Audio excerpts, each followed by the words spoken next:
So I have just completed 500 kilometers of ride in a single day on this bike, and today I'm going to share my thoughts about this. What are the goods, the bads, and what are the could be betters. To begin with, these 500 kilometers that I have traveled is composed of both highway as well as village roads, majority of which was highways. So I was able to ride with the full extent of this bike at speeds ranging between 70 to 90. So we'll start with the good ones. The first and foremost thing which you will definitely agree with me is the road presence. And as I have mentioned, in the village roads, on the village roads, there were many lookers onto this bike. The sheer size of the bike is spectacular. The second good thing about this bike is that when you are seated on the saddle, it sort of cocoons you. You are sitting inside the bike rather than on it. The wide handlebars give excellent comfort during the long rides. It's a Honda, so the engine must be great, right? Absolutely. That brings us to the third point, the engine. It's a very good engine. It's a 200cc engine, as you know. In the city, it has excellent tractability, whereas on the highways, it is easily able to maintain speeds upwards of 85 if you wish to. Now, coming to the things which were not really great, which could be a deal breaker for me. To begin with is this, the headlight. In the night yesterday, especially while coming back, I had to drive for almost 3 hours in pitch dark conditions on our national highways. And I can tell you that this headlight doesn't do its job. I literally had to rely on the headlights of passerby vehicles in order to understand the road ahead. That is definitely an area of concern. Second are the suspensions. While this bike has been designed as an ADV, but it is predominantly designed in such a way that you ride most of it in the cities. In the cities, the softer suspensions will make the ride very comfortable, but on the highways, when you are traveling at a higher speeds, the road imperfections are clearly felt. And the third, which I personally faced a lot, is the seat. The cushioning of the seat is good for a few hour drive. But if you are planning to spend a whole day on this bike, as I have done yesterday, then I can tell you that your bottom is going to curse you. Because there were times while returning back, I had to take a stop every 45 minutes and relax my body for a considerable time. So this is something which I will have to think twice before recommending this bike for. And now let us discuss about the 3 things which are not really deal breakers, but which depend largely on your personal choice. And these were the 3 things which I felt could be better. To begin with, the gearbox. Though Hondas are renowned for their engines and the gearbox, in this particular bike, or maybe it's a problem which I faced in this particular bike, was that when you're changing the clutch, when you're changing the gear, sometimes the gear doesn't fall into place. There were many occasions where despite making an upshift or a downshift, the gear did not change. And on the highways, it might be a little worrying.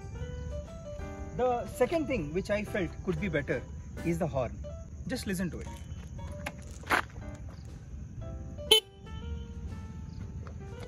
It looks as if they have picked this horn right from the Honda Shine range, because my Shine also has the same horn. On the highways, when you want your presence to be known to the vehicles ahead of you, a louder sounding horn could replace this one. And finally, the third one, which I felt personally with my height and my physique, is the rider triangle. Though the handlebar is sufficiently wide, giving an excellent riding position, the placement of the knee and the foot is slightly backward. Therefore, after spending close to 10 hours riding, my knees were in a terrible state, and there were occasions when I had to ride like this. Well, if you're somebody who uses a bike for your daily commute to home and to the office, and are looking for a bike which you can take it out on occasional highway rides, then this does have a case.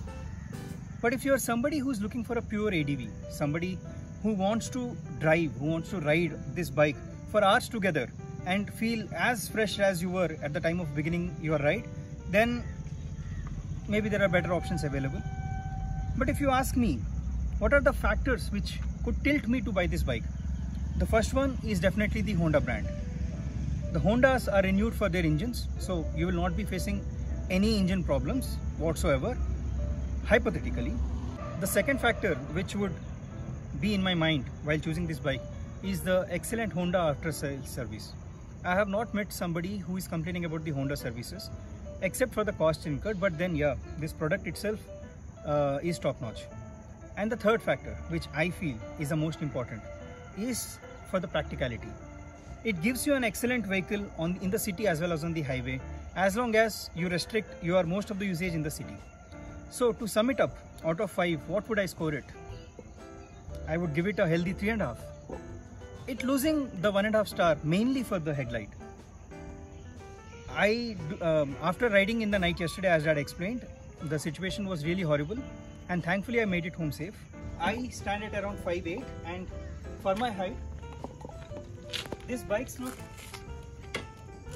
really convenient. The rider triangle is good, but if you are somebody who is on the taller side, how will you feel about this? To help me, I'll call my friend Puneet, who stands at around 6 feet, and let us hear his opinion. Yeah, hi. So what I felt this thing was, let me show, I think that would be easier to explain. It's easier for me to get in and get out, and even in the footwise, but only thing felt a bit inconvenient is that my knees are a bit forward than my foot, so this kind of riding might be a bit aggressive style than for a relaxed style for a person like for a 6 foot. So that's what I feel. So until the next video, do subscribe and let me know any bike that you want to be reviewed.